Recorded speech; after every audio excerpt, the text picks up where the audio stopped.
Ингушетии отмечается положительная динамика в части больных COVID-19, получающих лечение в стационарах республики. С 23 ноября уменьшилось число пациентов в больницах. Также в республике за неделю количество амбулаторных больных увеличилось на 265 человек. Как отметила вице-премьер России Татьяна Голикова, связано это с увеличением тестирования на коронавирус. Министр здравоохранения региона Рукият Таршхоева в ходе дистанционного заседания Оперштаба по борьбе с распространением коронавируса сообщила, что в республике продолжается работа по тестированию населения в круглосуточном режиме. Так, задействованы 14 лабораторий и проверено 541 617 человек. Из них количество биопроб с положительным скринингом порядка 26 тысяч.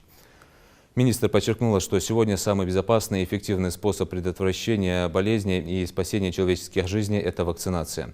В республике задействованы 22 прививочных, 7 мобильных пунктов и 5 передвижных бригад. В Ингушетии по состоянию на 27 ноября всего подтвержденных случаев с коронавирусной инфекцией составляет 25 903 человека, количество выздоровевших – 24 045.